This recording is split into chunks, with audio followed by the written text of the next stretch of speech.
Welcome to this week's episode of Lagnia-POD. I'm your host, Rob Holbert. We have a truncated staff here today. Who all's here today? Grant McLaughlin. Scott Johnson. Kyle Hambrick. All right, just the four of us. Ashley's out on assignment, and as is Tommy. Yeah. Ashley's assignment is more just hanging out and drinking cold drinks at the beach. I think she's having a vacation. It said at the beginning of the year, what's the story or the thing we're going to be talking about the most? I would have said, it's going to be the governor's election or some sort of political thing, the election of some sort. But it's become data centers. It is data centers. Data. Okay, and Ashley's not here, but you really do need to stay in your lane. Yeah, I mean, really, all seriously. Right, we can stay in the lane. But the sound effects. It has been a surprising twist. All three of y'all, news narrative. Yeah, all three of y'all are covering stories that touch on data centers, and I can't talk. And there's been this outcry about it, and we've got some coming in Calvert now. We've got some that there's been talk about them in Pritchard. There's of course the solar farm over in Baldwin County, which directly relates to that. Yes, caused by a data center. Right. So it's a proxy conflict. It's all there. Where do y'all see this going at this point? What are the big issues? I mean, I think it's become a big political issue with the governor's race, right? Well, just compare this to a year ago when Montgomery was announcing their data centers. Yeah. I mean, 800 million. They're not a word. I mean, I don't think anybody even raised their head about Didn't it. They make a headline. Yeah. I mean, they got a $42 million tax abatement, and they just steamrolled that thing right into Montgomery. Not a word. And then to come first of this year, Stockton kind of the Stockton solar farm to support those Montgomery ones is announced, and it's like the hottest issue. Yeah. I mean, how many times was it talked about on the radio? Grant, I know you were writing a lot about that, and that seems to have died down a little bit at this point, hasn't it? Well, as with many things in Baldwin County, it would appear to have died, but it is still very much kicking. It's still very much alive. It's kicking under the dirt. Yeah. Yes. And then of course Pritchard, Kyle, you've been covering the one in Pritchard. There's a data center since the spring that is being proposed there. And now they're talking about having a moratorium, right? Right. There was some major outcry there. They proposed the plan in April to build like a small one. I don't remember exactly the dimensions, but it's a small one. It's not like the one that's a baby Calvert. Baby data center. Baby data center. Yeah. And the one in Calvert's like $6 billion? $6 billion. That's a big boy. 95 8-acre thing. But the one in Pritchard, they got some considerable outcry because it was going to be close to Africa Town. Yeah. People said it was going to drive their power bills up, drive the water bill up, which is already a problem in Pritchard to begin with. And they said last week, the city council said that we're going to look at a moratorium to pause this for 180 days. Yeah. That'll be up for a vote. This podcast comes out Thursday. It should be up for a vote Thursday night, but they're wanting to slow the roll here. Right. And that's one of the things that Doug Jones has said is, so you've got at the gubernatorial race, you have two very disparate views on this. I mean, you have Tommy Tuberville, who is, he's like data boy. He's like, he wants we're going to do data centers. We're going to have data centers everywhere. We're going to have them every street corner. They're going to make tons of money for us. Yeah. We're going to be the data center of the country. Yeah. Doug Jones, on the other hand, is saying, hey, we need to slow this thing down and look at it. Hit the brakes. Let's make sure our laws are in a way that we can appropriately take in these things and be transparent on them. It sounds like Tuberville's kind of the similar but opposite, and he's like, we're not slowing down, but we are going to do it right. That's the thing is what is right, and that's the real question. I think a lot of people, certainly there are folks who are absolutely against data centers no matter what. Mm-hmm. They look at them and they think it's going to make cows go barren. It's 20 degrees cause hot, chickens hotter. to have two heads or whatever. Yep. It's going to be 20 degrees hotter. There's some issues on that side. People who are very upset with it. Obviously, you have some like Tommy Tuberville who say, "Bring them on. Let's have as many as we can." A lot of us, I mean, from myself included, I look at it and I say, I don't really know. I don't know what to think about it, other than I do feel this is that we ought to have some concept of what our abilities are to handle them. What can we handle without having a massive increase in the usage of electricity that we can't handle, that the grid, the grid, we always talk about the grid. Yeah. What can the grid handle?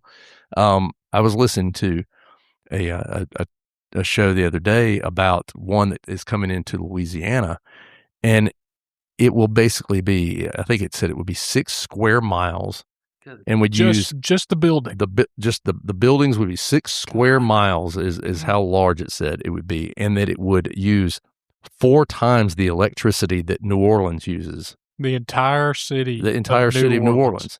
And that this had come in, this had been done, it had been brought in, very quietly, a bunch of NDAs signed and all this kind of stuff that, the kind of thing we've heard about here.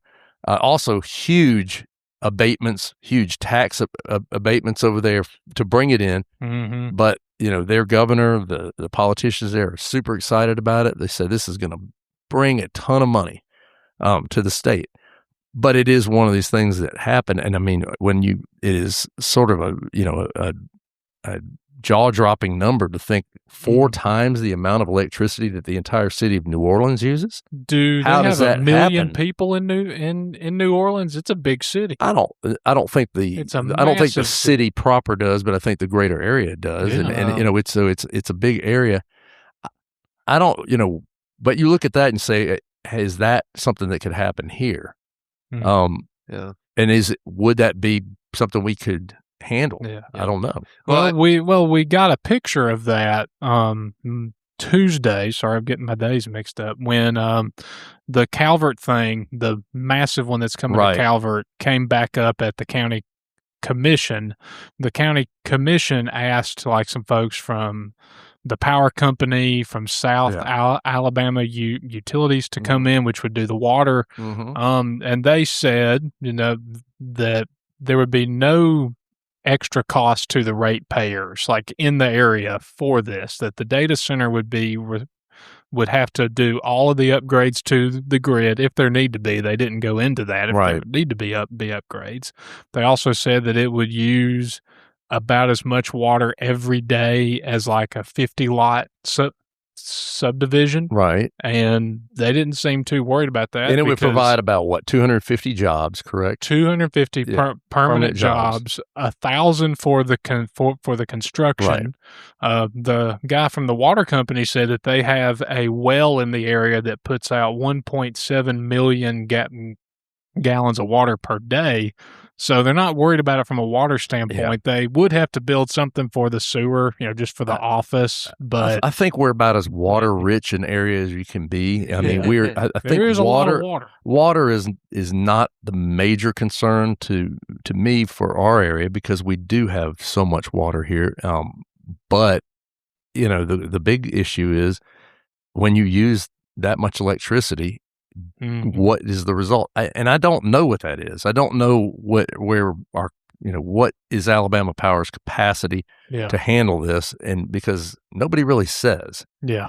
I do think I do like, what Doug Jones says about maybe looking at it and taking a break to a degree, but also I understand Tuberville's point on it as well, that there is money to be made. This one in Calvert, they're saying it could bring in how much a year? They're saying now, they also said that they're not going to take any kind of tax cut or break from the locals or the state.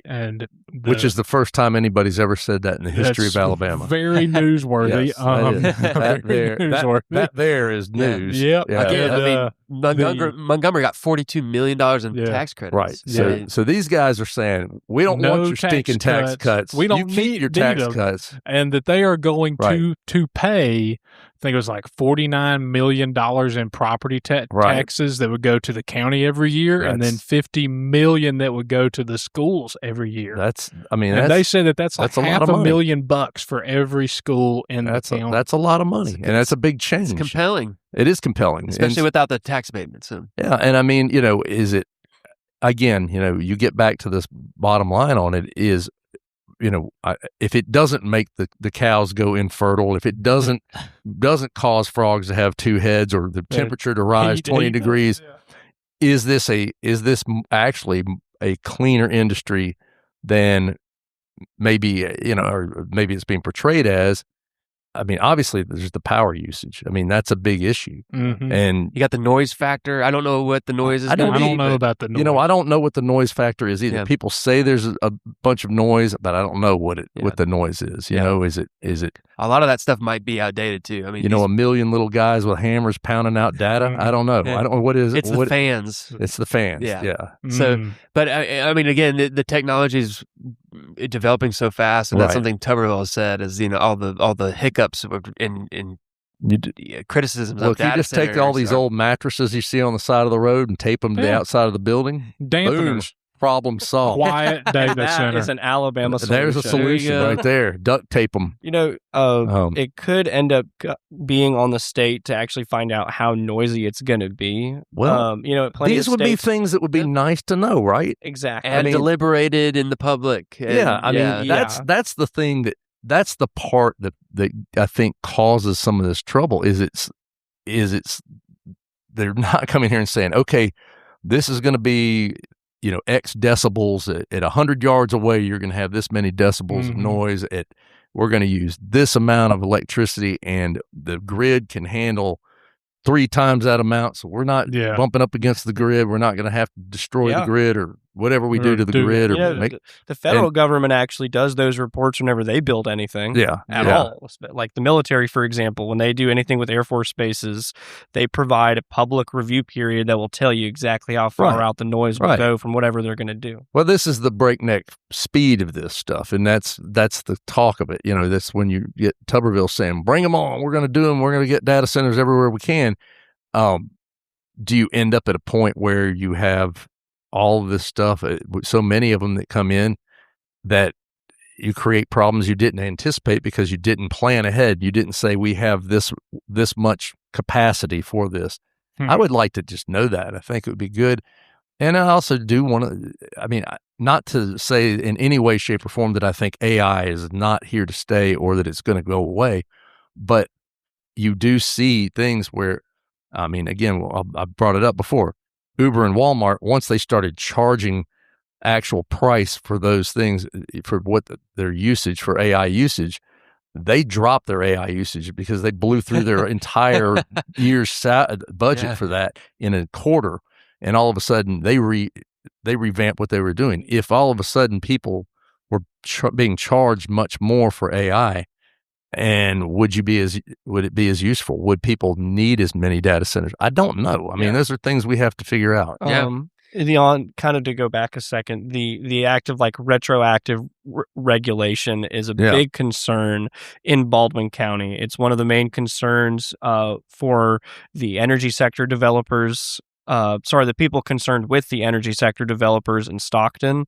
They said that several times. You guys are going to come here and build this, and how are we supposed to make sure that it's okay? And then, 6 months down the road after you finish building it, it's going to, an environmental disaster strikes, and you guys make it worse by not dotting your I's and not crossing your T's. And the housing development sector in Baldwin County has faced the same level of scrutiny. Completely different industry, but the state does, to a certain extent, retroactively relegate these projects, and it has caused problems in the past. Well, yeah, I think Baldwin is a great example of breakneck development. And it is. It's one of the fastest growing counties in the country and has been for a while. And so they do tend to have some of these problems that, let's deal with the problems after the fact, but let's just get the development going. I think the whole Stockton issue generally, I think it's going to foreshadow, the blow-ups everywhere else. You can kind of see it in Bessemer right now.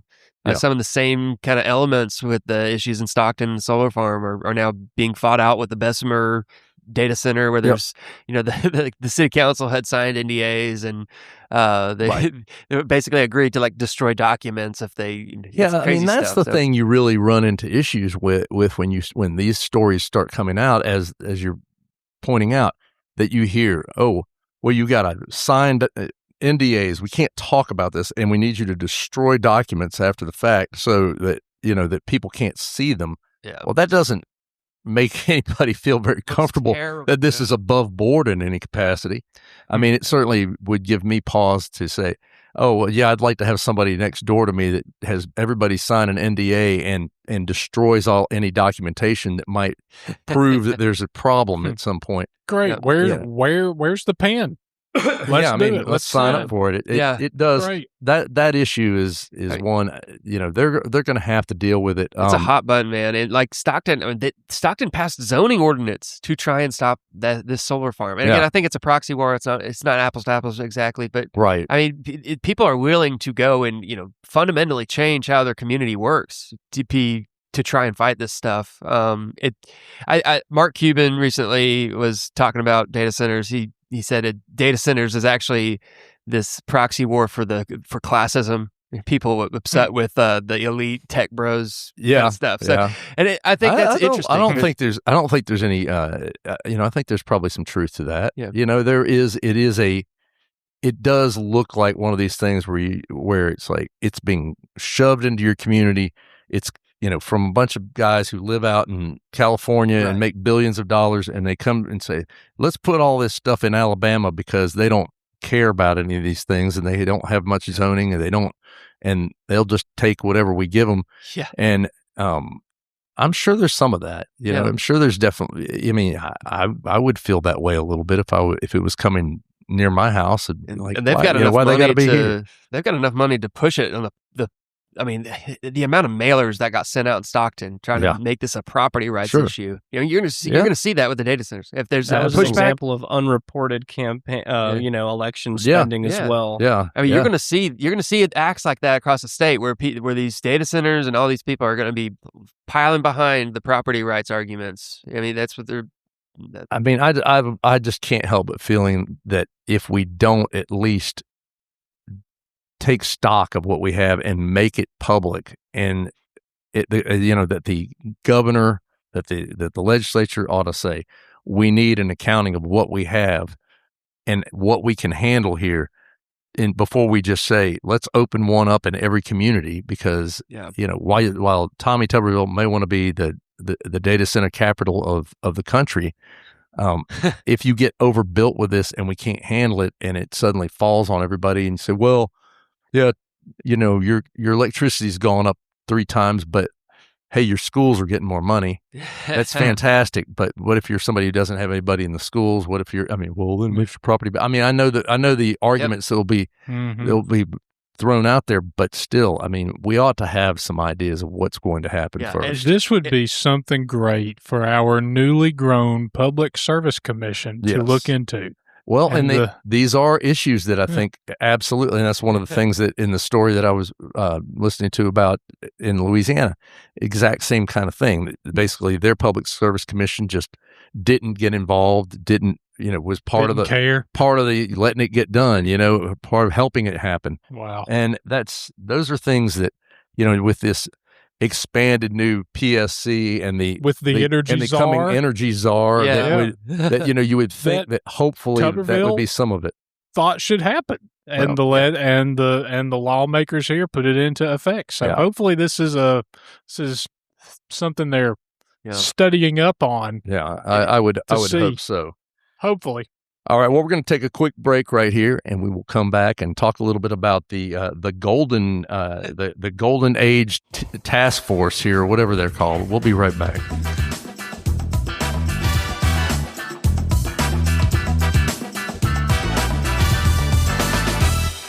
And we are back, and so I guess it sort of dovetails into all this stuff with the data centers and the PSC and the state government, that Tommy Tuberville, who is the gubernatorial candidate for the Republican Party, and presumably would be the next governor of Alabama if he can overcome all the issues of the residency challenges. But he's put together a crack team of the Golden Age. What are they? The Golden Age Action Team. The GAT. The GAT, the Golden Age Action Team, which sounds like a bad Saturday morning cartoon to me, but or something. Team America World Police. It does sound like it does. It is a little bit. I don't. The first thing they need to do with the Golden Age Action Team is fire the person who came up with the name. But so the Golden Age Action Team, the GAT, would be sort of Alabama's version of Doge, right? That's exactly what it sounds like in their announcement last week. Basically, they say that they're being tasked with finding waste, finding and exposing duplication in state government. Will they wear unitards? Will they wear like some sort of an outfit? I hope just like kind of like the Robin. Batman and Robin, the mask just covering his eyes. Yeah, maybe that. I think I get some kind of feeling like they will assemble somewhere to fight. So the concept is they're going to go through and fight waste and corruption in Alabama. Yeah, they have. Is corruption part of it? They didn't say waste? corruption. Okay, they just said waste and duplication. That's a different team altogether. Symptoms of corruption. Yeah, okay, but what they find. But so waste. They put together this 9-member group. They've got people across industries, and no politicians though, right? Yeah, no lobbyists, no politicians, no lobbyists and politicians. And so, do any of these people employ lobbyists? We didn't look at that. But anyway, we'll look at that. I probably yes, but So they specifically in his press release, they mention education. Right. So we should expect to see some kind of push on the education realm. He mentions dropout rates, literacy rates. Right. So there's some, Tuberville has been kind of bullish on the education element. So, he constantly, as we hope he should be. Yeah. I would agree with that. Criticizing, the inner city public school systems that they're not doing the jobs right. So probably going to see some pushes there on some reforms. Hey, I mean, I have no doubt there is waste. I would imagine if the Mobile County public school system would make anything public, if you requested records, then you could probably see there's waste out there. I would imagine that with the massive budget they have, and building $100 million worth of football stadiums, that they have probably wasted some money somewhere. COVID money. So I'm not against this concept at all. Much like the Doge issue, in theory, was a good idea, but my question will be: Is this going to end up much like the Doge group in Washington, where it becomes a center of ridicule and scandal itself? You know? And it just kind of fades away. Well, I just wonder. I wonder what peters into obsolescence. The qualifications of the individuals, in terms of, I'm not saying that they're not qualified. They're people who run businesses and do various things, but I mean, for instance, John Gray, who's he's a political consultant. Yeah. Baldwin County. I'm not real sure what John Gray's expertise is in waste reduction. I mean, they were paying him a bunch of money over in Baldwin County that became a big issue, as far as his contract over there. So did he get Dogified? He kind of almost got golden aged out. I don't know what happened, but I am just not picking on John because okay, maybe a little bit, but I mean it's there. But there are people from various walks of life and various industries. I don't know that necessarily makes them experts at getting rid of government waste. Yeah, well, and I feel like that was one of the big issues with Doge, is that you had people cutting stuff that they didn't know what they were cutting, and then you end up in this situation where you're having to hire back people, and then you get to move fast and break things. Let's get rid of stuff. The chainsaw. The interesting part to me, of course, for all of this is in the difference in Washington and the difference in Alabama is this: that in Washington you can go up there and say, we've got to do this because this other party, the Democrats have been wasting money and we're going to cut back and blah, blah, blah. You can't say that in Alabama. In Alabama, it's been the same party that Tommy Tuberville belongs to is the party that's been in control of this state for a long time now. The governor he's replacing has been here for 10 years. So he's basically saying these people are wasting a bunch of money.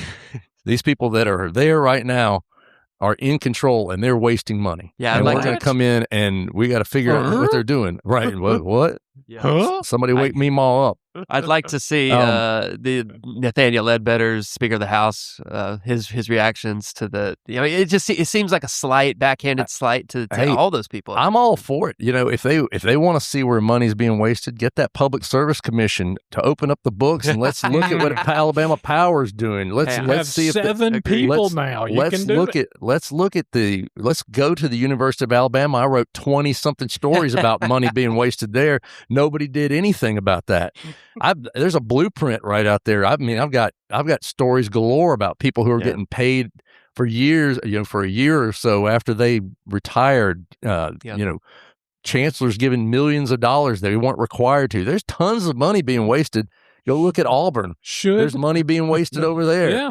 Do you think that will happen? Should people trained in investigative news be on the golden age? That would be forensic accountant. That maybe? would be. I mean, I just think is it one of these things that sounds good? I will predict that it's going to be a source of embarrassment at some point. My guess is what it will be. Well, we've talked about it.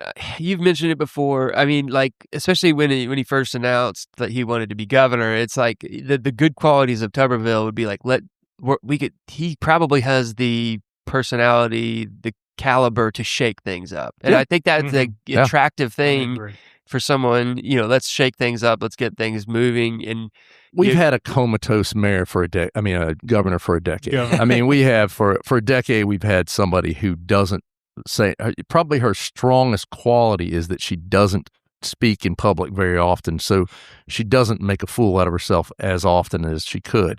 That is the 180 of him. He is a guy who talks constantly and he says a lot of stupid stuff. And so he's going to have some people around him that are actually doing things that are going to be workable. I mean, when you spend your time saying things like we're going to go arrest the mayor of New York and put him in Guantanamo Bay, it's just kind of okay. Yeah.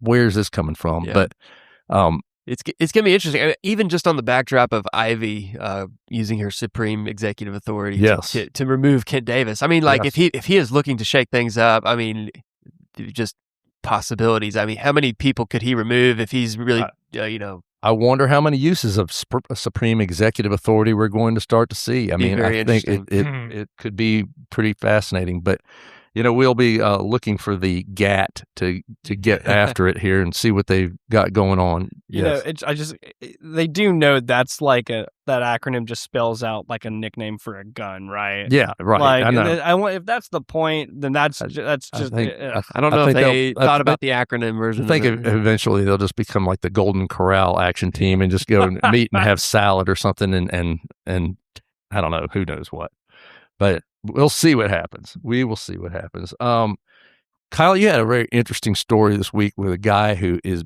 down in Honduras, Murray Farmer. That's right. And he is contractor, sort of being held by the Honduran government because he says he went down there and built a bunch of water treatment facilities for him, and they didn't pay him. Right. The government didn't pay him is what he says here, and he's become a polarizing force in the politics Honduran politics, there, right? The Honduran world. He's been down there since March. The government invited him back to get a payment of $106 million because it's a big hurricane. There was a hurricane back there. It actually was around my birthday in 1998. Yeah, well, we'll all keep that. Put that down somewhere on the calendar. Hurricane Mitch, and he went down there to fix things up, put some new water and sewer stuff in. Right. The government, he says, did not pay him, fought to not pay him. And when he went down there to collect the money this spring, but he did have a ruling from the Supreme Court, the Honduran court, and they gave him they said his money was owed plus interest, yes, which kicked it up to over from 150 million to 106. Right. So that's some was, good interest. But so he was told to come down and get the money, and when he got to the airport, they slapped him in cuffs, yes, put him under house arrest. Yeah. He just got out of house arrest, but he's still in sort of a quasi detention state because he can't leave the country. He can't leave, and he needs to get the money. The government, the United States government, has been working kind of behind the scenes to help him. Yeah. But it's a bizarre story. It is very strange. Has become a figure in the political battles going on between the Conservative Party and the Democratic Socialist to the point Party. where he needs to keep bodyguards around him. He can't go anywhere because he says that they've maligned him in the press. Right. The other politicians have maligned him. He's now just hated in the country by the citizens because they think he's there to scoop up a bunch of money and leave. And it's a strange story. Definitely Very a weird strange one. Definitely a weird one. We'll keep on that, and hopefully we'll see something come from it. And then another weird one. Orange Beach just had another lawsuit filed against it. Another one.